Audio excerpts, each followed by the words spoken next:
Olá, tudo bem? Está começando o Agora Agro e você vai ver na edição de hoje. Mercado internacional da soja de olho na América do Sul.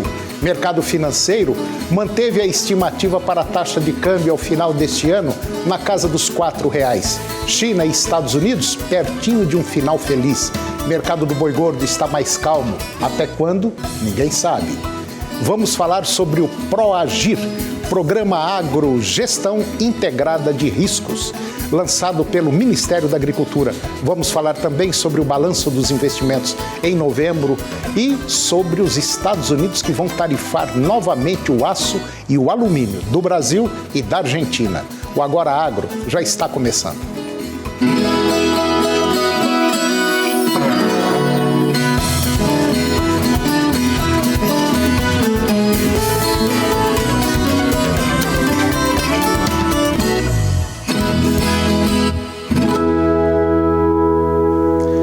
Aos poucos, o mercado internacional da soja ele vai dedicando mais atenção ao desenvolvimento da nova safra aqui na América do Sul. E quem mais atrai os olhares dos traders neste momento é a Argentina. O país sofre com uma falta de chuvas bem distribuída entre as regiões produtoras neste momento e as previsões para os próximos dias ainda não são favoráveis. Segundo apurou o Commodity Weather Group, o CWG, as áreas de soja e milho da Argentina receberam apenas acumulados entre 6 e 19 milímetros de chuva nos últimos 5 dias. Pontualmente, alguns locais chegaram a marcar 50 milímetros. As precipitações alcançaram apenas 35% das áreas, segundo a Commodity Weather Group. As previsões seguem mostrando a continuidade de um padrão ainda bem seco para a Argentina, pelo menos nos próximos 10 dias. Até o intervalo de 11 a 14 de dezembro para toda a região sojicultora do país, como explica o diretor da ARC Mercosul. O mercado financeiro manteve a estimativa para a taxa de câmbio ao final deste ano em R$ 4,10, de R$ 4,00 a um mês, segundo o relatório Focus do Banco Central. Já para 2020, a previsão oscilou em alta, passando de R$ 4 para R$ 4,01. Para 2021, a projeção foi mantida em R$ 4,00, pela segunda vez, de R$ 3,95, 4 semanas atrás. Enquanto para 2022, a estimativa para a cotação do dólar em relação ao real oscilou em baixa, passando de R$ 4,01 para R$ 4,00. O presidente dos Estados Unidos, o Donald Trump, afirmou que está muito feliz com o ponto aonde chegaram as negociações entre norte-americanos e chineses. Segundo ele, o Trump, a China demonstra querer muito o acordo. As negociações entre os dois países encontraram um obstáculo quando, na semana passada, Trump assinou as leis de democracia de Hong Kong. Os chineses já haviam pedido aos norte-americanos que não se intrometessem em assuntos domésticos, e a sanção da lei irritou-os ainda mais. Em São Paulo, após a volatilidade de preços vigente nos últimos dias, o mercado do boi gordo está mais calmo. Já são alguns dias de estabilidade, apesar das escalas curtas. Alguns compradores ficaram fora das negociações no fechamento da última quinta-feira, dia 28. A cotação subiu em 7 das 32 praças pesquisadas pela Scott Consultoria. E o destaque para o sul da Bahia, cuja alta foi de 2% na comparação feita dia a dia. Considerando o preço à vista, o mercado atacadista está cauteloso, o escoamento perdeu velocidade, mas os preços são os mesmos. No acumulado de novembro, o preço do sebo bovino subiu 10,2% na região Brasil Central e está cotado atualmente em R$ 2,70 o quilo. Desde o final de agosto, a cotação do sebo bovino já subiu 31%. No Rio Grande do Sul, o produto está cotado em R$ 2,85. Apesar da estabilidade em relação à semana anterior, o preço está 7,5% maior frente ao início do mês. Além da boa demanda, a oferta está baixa, o que mantém o viés de alta no mercado. E depois do intervalo, vamos falar sobre o PROAGIR, que é o Programa Agrogestão Integrada de Riscos, que foi lançado pelo Ministério da Agricultura.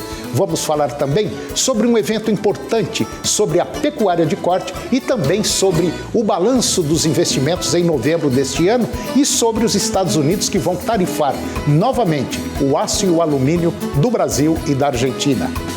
Nós voltamos já, é um minuto só.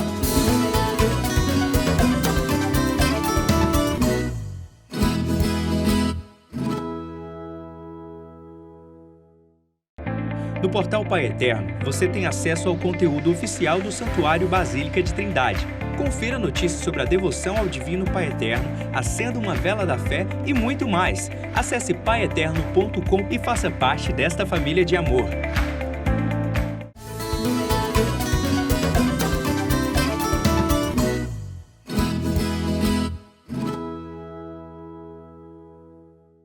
O Ministério da Agricultura, Pecuária e Abastecimento lançou agora o programa Gestão Integrada de Riscos, o PROAGIR. O objetivo desse programa é integrar todas as ações relacionadas à gestão de risco climático e também difundir a importância da contratação de um seguro rural. Agora, no próximo ano, 2020, o governo federal vai destinar R$1 bilhão para subvencionar a contratação de apólices, que é o maior montante desde a criação do seguro rural em 2004.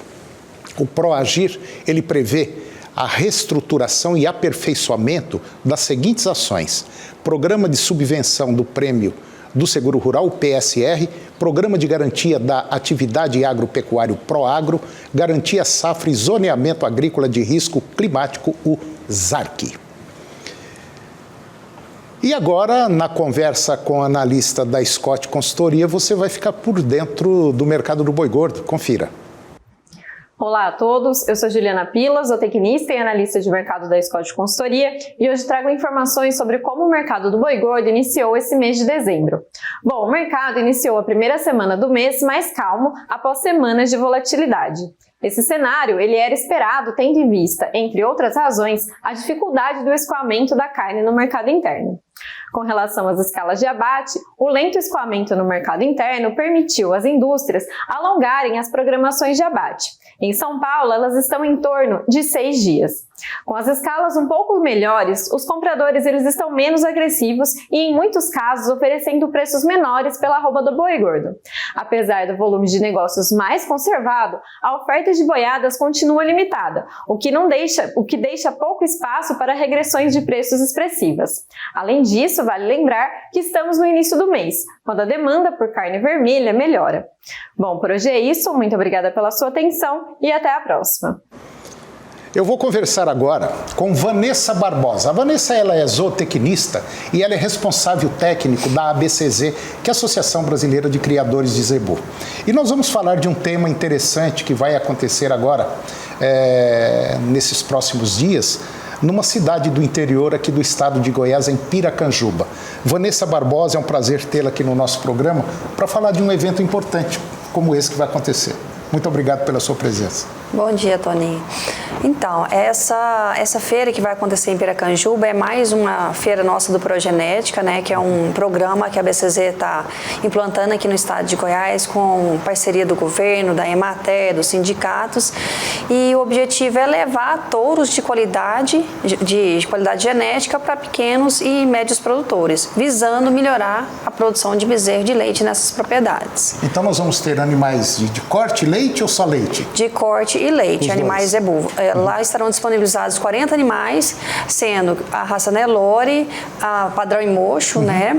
A Tabapuã, Cuzerá e Gir também. Gir é a linhagem leiteira. Tá. Esse evento ele é feito em parceria com várias entidades e também com produtores rurais que fazem parte do programa da genética, da ABCZ. São selecionadores. São selecionadores. Como é que funciona esse programa? Se alguém tiver interesse em participar desse projeto da ABCZ? Ano que vem a gente vai ter o Progenética, essas feiras em 12 municípios. Quem tem interesse, o selecionador, quem produz a genética de qualidade, produz o zebu registrado, ele procura nosso escritório, né, conforme a demanda daquela região, que nós determinamos a quantidade de reprodutores que serão disponibilizados. Cada região conta com a parceria do sindicato, prefeitura, cooperativa, governo, Emater, para que a gente possa juntar os esforços e fazer uma feira de qualidade, levando sempre um produto adequado para o produtor daquela região. Que dia vai acontecer o evento? Em Piracanjuba é dia 7, iniciando às 8 da manhã, encerrando às 18. Agora no próximo sábado? Sábado agora. E vai ser um evento lá no Parque de Exposições às 9 horas da manhã? Isso, 9 horas da manhã. Nós teremos uma palestra realizada por Leonardo, um zootecnista nosso da BCZ, que vai passar algumas orientações sobre as vantagens da utilização do touro zebu registrado. Agora, esses animais, eles serão comercializados à vista, a prazo? Como é que é feita essa negociação? É direto com o produtor? É direto com o vendedor. Nós temos algumas facilidades, né, as linhas de crédito. O Banco do Brasil é parceiro desse evento, a Goiás Fomento e Cicobi Cerrado também. E existe também uma negociação direto com o vendedor. Pode ser parcelado, eles têm diversas maneiras de realmente facilitar que aquele touro chegue realmente ao produtor. Agora, vocês realizam esse tipo de evento, o Progenética, em basicamente o Brasil inteiro, certo? Sim. Agora, aqui em Goiás, além de Piracanjuba, vai ter mais algum evento ainda esse ano ou está tudo, já esse é o último? Não, esse ano é o último. É a primeira feira de Piracanjuba, é a sexta feira realizada em 2019 e encerramos o ano com essa feira. Para o ano que vem, vocês pretendem aumentar a quantidade de regiões ou não? Para o ano que vem serão 12 feiras. 12 feiras? 12 municípios diferentes. Já está pré-estabelecido Porangatu, Minasul, Jussara. Já tem um calendário que vai ser divulgado agora no final do ano. Quer dizer, é óbvio, é claro, tendo a chancela da BCZ e várias outras entidades por trás nesse projeto, o comprador pode ficar tranquilo que o animal é de primeira linha. Sim, com certeza, ele pode ir até a feira, tem várias opções de raça que ele pode estar optando, a equipe técnica para passar orientação, o que é mais adequado para ele, conforme o sistema de produção, conforme o que ele busca, se é melhoria de leite, se é venda de bezerro, se é melhoria das fêmeas. Ele pode ir tranquilamente, que vai ter uma orientação técnica lá. Então tá aí, se você quiser participar desse importante evento, agora em Piracanjuba, no próximo sábado, amanhã, você vai ter aí condições de ver animais aí de primeira linha, chancelado pela Associação Brasileira de Criadores de Zebu, a ABCZ, lá no Parque de Exposições em Piracanjuba, e a partir das 9 horas você vai poder escolher o seu touro, o seu animal, o seu reprodutor, ou para leite ou para corte. Vanessa, muito obrigado. Como sempre, eu sei que esse trabalho que vocês fazem é um trabalho muito sério, muito importante. Eu desejo sucesso a vocês e o programa Agora Agro está aberto para quando vocês precisarem, ok? Muito obrigado novamente, Toninho. E os produtores da região estão todos convidados. Obrigado. E depois do intervalo, nós vamos falar sobre o balanço dos investimentos em novembro deste ano e sobre os Estados Unidos, que vão taxar novamente o aço e o alumínio do Brasil e da Argentina. É um minuto só, nós voltamos já.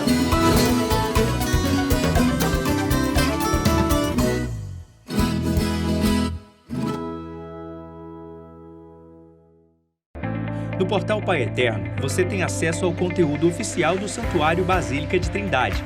Confira notícias sobre a devoção ao Divino Pai Eterno, acenda uma vela da fé e muito mais. Acesse paieterno.com e faça parte desta família de amor.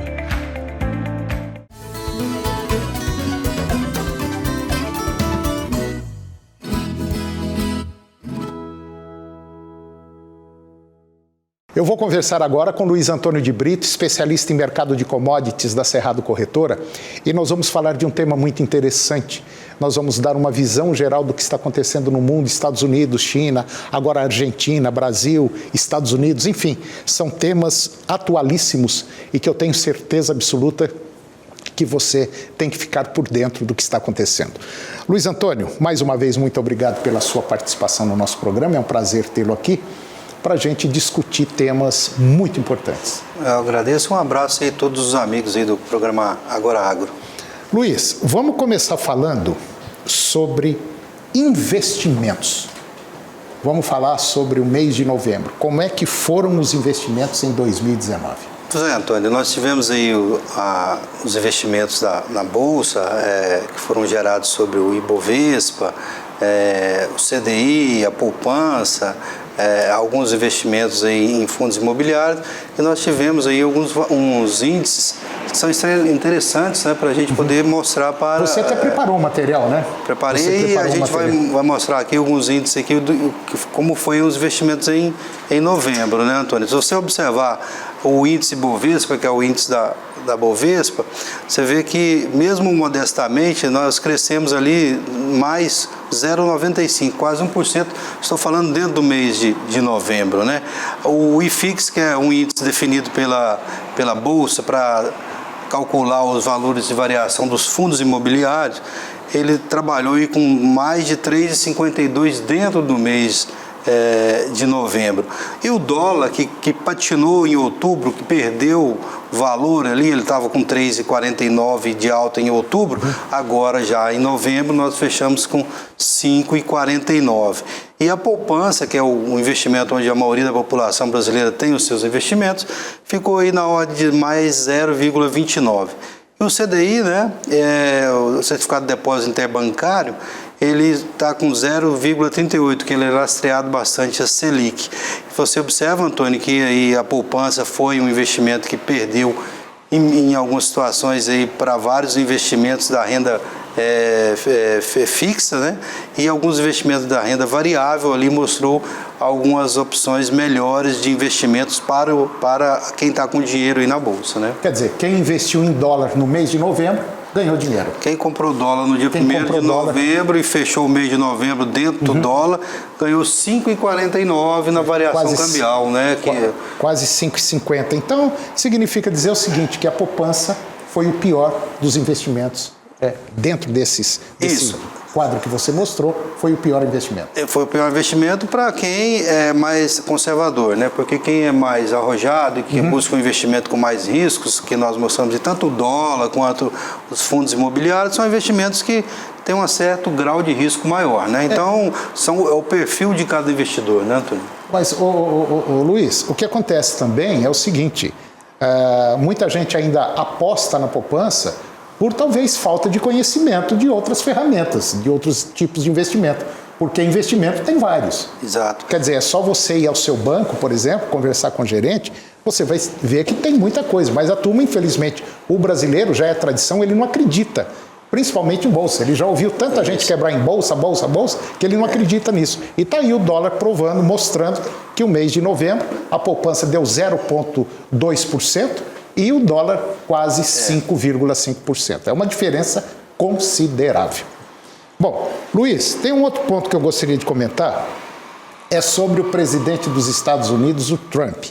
Certo. O Trump agora, cada dia ele inventa uma coisa, né? Exatamente. Já é padrão Trump. Padrão Trump. É o PT, né? Padrão Trump. Exatamente. E agora ele resolveu mexer com o Brasil, parece que vinha tudo certinho com o Brasil, beleza, tá um namoro muito bonito. De repente, ele vai taxar o alumínio do Brasil e também da Argentina. O que vai refletir isso aí? Antônio, é o seguinte, os Estados Unidos já haviam taxado o alumínio, o aço em 25%, e o alumínio em 10%. O Brasil se defendeu lá atrás, em 2018, alegando que os Estados Unidos compram um alumínio semi-acabado. Então ele chega nos Estados Unidos e vai ser industrializado, e esse alumínio vai gerar emprego dentro dos Estados Unidos também, como o aço e o alumínio. Mais da metade é semi-acabado. Então o Brasil alegou isso e alegou também que o Brasil compra carvão da Virgínia em contrapartida dessa questão do aço.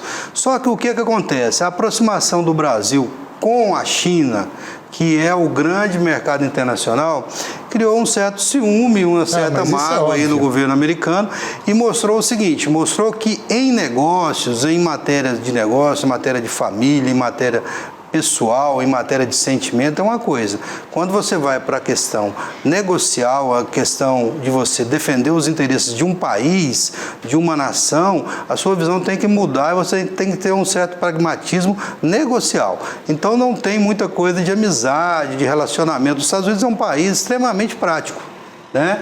E mostra que as concessões que o Brasil está fazendo, muitas vezes ela não tem o retorno, né? O retorno que você aguarda do seu parceiro comercial, né?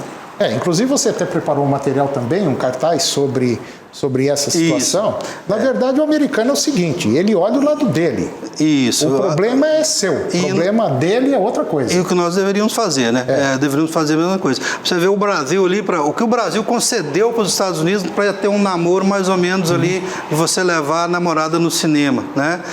O trigo, o Brasil abriu uma concessão para que os Estados Unidos importassem, o Brasil trouxesse trigo americano, 750 mil toneladas de trigo americano. Sem imposto. Sem imposto. Isso ir prejudicando o Mercosul, né? Principalmente a Argentina. O etanol, o Brasil abriu aí para 750 milhões de litros para que o Brasil comprasse etanol dos Estados Unidos, facilitando a vida do produtor americano e prejudicando o produtor brasileiro. A Organização Mundial do Comércio, o Brasil abriu o tratamento especial que nós tínhamos lá, diferenciado para negociar no mundo inteiro, com tarifas melhores para nós podermos trabalhar.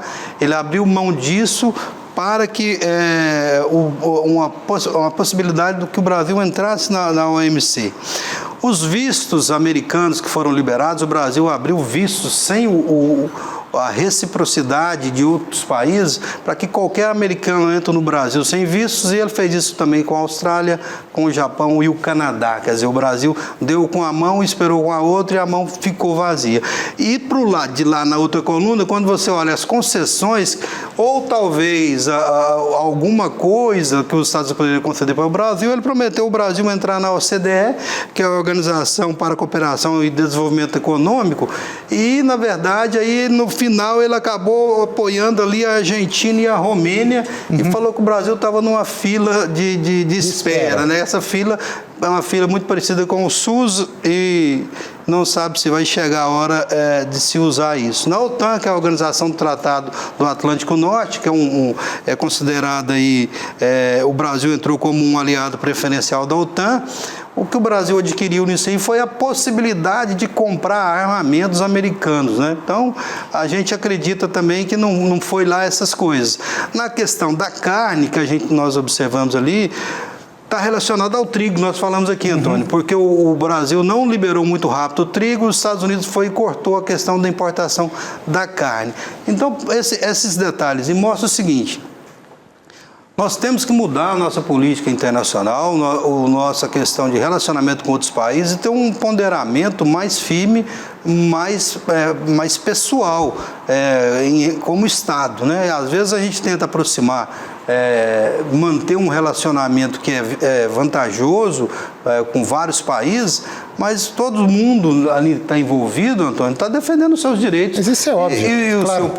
o seu próprio país, né? Resumindo tudo isso que você falou, nós podemos resumir isso aí numa frase: manda quem pode, obedece quem tem juízo. Exato, e o Brasil tem que ficar atento, porque muitas brigas que você compra, que não são brigas, né?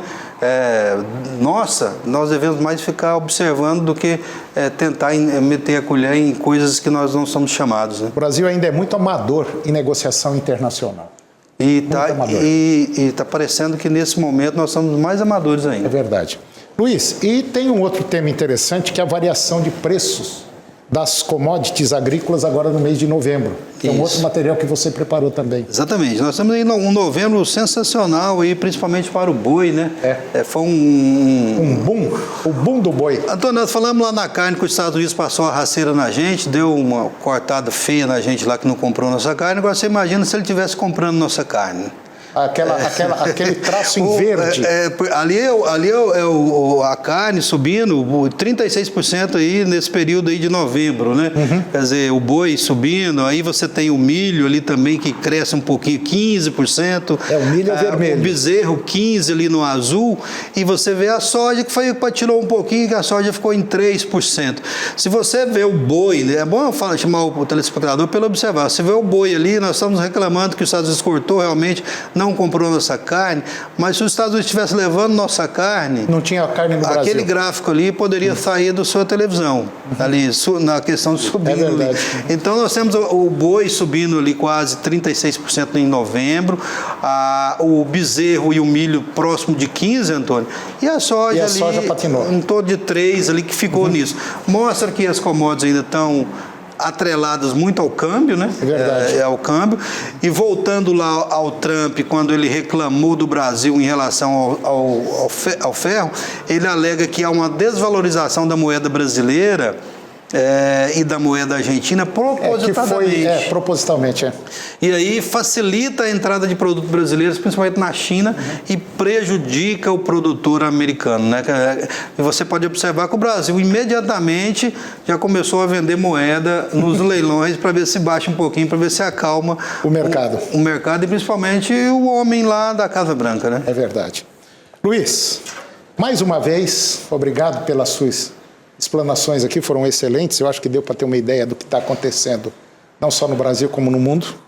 E até o próximo. Eu que agradeço, desejo um grande dia a todos aí. Obrigado, Luiz.